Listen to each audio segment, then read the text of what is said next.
Hello family, कैसे हो आप सब? बढ़िया एकदम। तो भैया, तिरंगा की ऑडियो लाइब्रेरी 3 में आपका स्वागत है।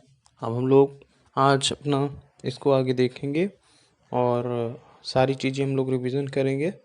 तो जैसा कि आपको दिख रहा है सामने, हमारा पहला है सत्रिया। क्या भैया? सत्रिया नृत्य। कौन सा नृत्य? सत्रिया। ठीक है। तो सत्रिया में ध्यान से सुनना। अब हम लोग देखेंगे। तो देखो, सत्रिया नृत्य क्या है जानते हो? कि जैसे कि आपको सामने दिख रहा है, असम का है ये। कहाँ का है भैया? असम का है ये।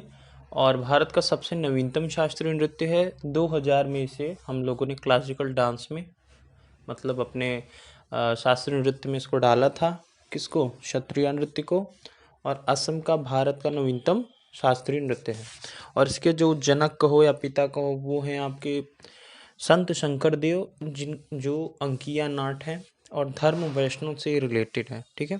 इसके प्रमुख कलाकार हैं इंदिरा पीपी बोहरा, गुरु जतिन गोस्वामी, प्रदीप चालिहा और श्रीमंत शंकर देव। ठीक है। और हम लोग आगे देखते हैं अपना छऊ नृत्य। तो एक बार जल्दी से फिर से, शास्त्रीय नृत्य असम का है, भारत का नवीनतम शास्त्रीय नृत्य है। 2000 में इसे एड इन क्लासिकल डांस। पिता या जनक संत शंकर देव और आकिया नट। और धर्म किसका? वैष्णव से रिलेटेड। प्रमुख कलाकार इंदिरा पीपी बोहरा, गुरु जतिन गोस्वामी, प्रदीप चलिहा और श्रीमंत शंकर देव। ठीक है। अब उसी के जस्ट आगे है आपका अगला छऊ नृत्य। क्या भैया? छऊ नृत्य। छऊ नृत्य क्या है? मिनिस्ट्री ऑफ कल्चर के अकॉर्डिंग ओनली भारत का नवीनतम डांस। देखो, अभी हम लोगों ने सबसे शुरू में ऑडियो लाइब्रेरी 1 में ये बात डिस्कस किया था कि भैया, क्या क्या डिस्कस किया था बताओ? कि टोटल अगर हम क्लासिकल डांस की बात करेंगे, हम नॉर्मल तो 8, लेकिन अगर संस्कृति मंत्रालय द्वारा हम लोग देखेंगे तो 9, यही 6 उन्होंने ऐड किया है। तो मिनिस्ट्री ऑफ कल्चर के अकॉर्डिंग ओनली भारत का नवीनतम डांस ये उड़ीसा, झारखंड और पश्चिम बंगाल तीनों में होता है। उड़ीसा में मयूरभंज शैली में होता है, मुखौटा इसमें नहीं होता। सरायकेला शैली में होता है झारखंड में, इसमें मुखौटा होता है। और आपका पश्चिम बंगाल में पुरालिया शैली में, और इसमें भी मुखौटा होता है। और ये कब होता है? चैत्र माह में 13 दिन का डांस होता है। इसे यूनेस्को ने अपनी अमूर्त धरोहर में भी शामिल किया था 2010 में। कब शामिल किया था? 2010 में। तो छऊ नृत्य भी समझ में आ गया। फिर से देख लो, मिनिस्ट्री ऑफ कल्चर के अकॉर्डिंग ओनली भारत का नवीनतम डांस उड़ीसा, झारखंड, पश्चिम बंगाल में होता है। उड़ीसा में मयूरभंज शैली में, लेकिन उसमें मुखौटा नहीं होता।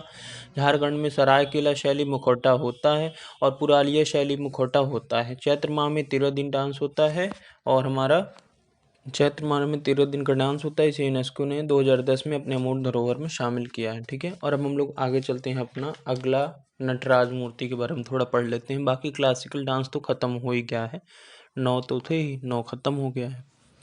भाई माफ़ करना, मुझसे फिगर सही से नहीं बन रहा था। जो भी मुझसे बन पाया मैंने बनाया है। नटराज की मूर्ति जो है G20 भारत मंडपम दिल्ली में जो हुआ था, उसके जस्ट सामने ये रखी गई थी।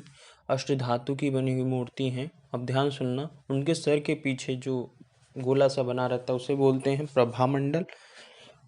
उनके मुख को कहा जाता है खुशी या चमक का सिंबल, क्योंकि स्माइल करते हुए भोलेनाथ दिखते हैं।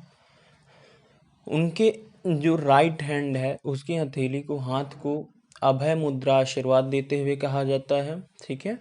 और जो उनको हाथ में, उनके तो कई हाथ हैं एक्चुअल में, ये मैंने 3 ही बनाए हैं, बाकी और भी हाथ होते हैं। तो एक हाथ से वो डमरू बजाते हुए दिखते हैं, जिसे सृजन मतलब क्रिएशन का मुद्रा कहा जाता है। और जो उनका राइट फुट है, पैर है, उसको देखो, पैर उठा हुआ है, इसका मतलब मोक्ष की ओर इशारा भी वो कर रहा है। अभी हम लोग इसको देख लेते हैं। पहले ऊपर का एक बार और रिविजन करते हैं। नटराज मूर्ति G20 भारत मंडपम न्यू दिल्ली में नटराज की अष्टधातु मूर्ति है।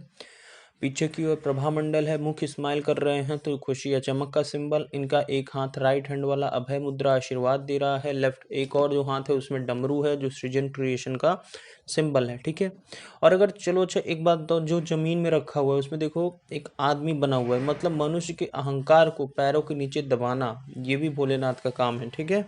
तो यार, जैसा कि मैंने कहा था ना कि देखो, आप जो पैर जमीन पर रखे हैं उसके नीचे एक आदमी बना है, मतलब मनुष्य के अहंकार को पैरों के नीचे दबाना। और एक पैर जो उठा है उसका मतलब ये था कि मोक्ष की ओर इशारा कर रहे हैं। ठीक है। और हम लोग आगे देखते हैं। अब एक जनरल क्वेश्चन ये आता है यार, फाउंडर मतलब father of modern Indian dance. अगर कोई कहे अपने इंडिया की जो मॉडर्न डांस है उसके फाउंडर कौन है, मतलब उसको किसने बनाया, इसका फादर कौन है, तो उनका नाम याद रखना उदय शंकर, मतलब उदय शंकर जो कोरियोग्राफर हैं। तो इनको 1971 में पद्म विभूषण भी मिला है। तो अगर कोई father of modern Indian dance तो उदय शंकर, इनको 1971 में पद्म विभूषण भी मिला है। ठीक है, और आगे देखते हैं हम लोग। अब यार देखो अगला है, देखो हम लोगों ने क्लासिकल डांस पढ़ लिया, अब हम लोग देखेंगे कि भाषा के बारे में, फिर क्लासिकल लैंग्वेज के बारे में भी पढ़ेंगे। तो भाषा क्या है, भाषा वो मूल शब्द है, मतलब जिस तरह से हम बोलते हैं, मतलब क्या है, मतलब अभिव्यक्त करना किसी चीज़ को, तुम्हें बताना है तो क्या यूज करोगे भाषा। मैं आपको ये वीडियो बना रहा हूँ आप लोग के समझने के लिए, रिवीजन करने के लिए। तो मतलब मैं कुछ न कुछ इशारे से कर रहा हूँ, और वो इशारा क्या है, मेरा भाषा। ठीक है, तो भाषा मतलब अभिव्यक्त करना, क्या अभिव्यक्त करना, भावनाओं को, भाव को, विचारों को। तो दुनिया में सबसे ज़्यादा बोली जाने वाली भाषा है अंग्रेजी, फिर उसके बाद मंदारिन जिसे बोलते हैं चाइनीज़, और फिर उसके बाद आती है हिंदी। ठीक है, संवैधानिक प्राविधान मतलब कॉन्स्टिट्यूशन में शेड्यूल 8 में ओरिजिनल 14 पहले थी, और इसमें 22 भाषाएं 8 और जोड़ दी गई। और याद रखना इसकी तो इसको डील, और भाग नंबर 17 भी बना है। ठीक है, वो आर्टिकल 343 से 344, 350A और 351 इसमें भी दिया है कि संघ की परिभाषा, राजभाषा आयोग, और 350A में प्राथमिक शिक्षा मातृभाषा, और 351 में हिंदी के विकास। मतलब ये है कि भाषा एक मूल शब्द है, मतलब अभिव्यक्त करना, क्या अभिव्यक्त करना, भावनाओं, भाव, विचारों को। अंग्रेजी सबसे ज़्यादा, फिर मंदारिन मतलब चाइनीज़, फिर हिंदी। और संवैधानिक प्रावधान मतलब शेड्यूल 8 में है, पहले 14 भाषाएं थी, फिर 22 हो गई। भाग 17 में भाषा के बारे में है, जिसमें आर्टिकल 343 में संघ की परिभाषा, और उसके बाद 344 में राजभाषा आयोग बनाया गया है। 350A में प्राथमिक शिक्षा मातृभाषा में होगी, और 351 में हिंदी के विकास का प्रावधान है। ठीक है, और हम लोग आगे देखते हैं इसी के।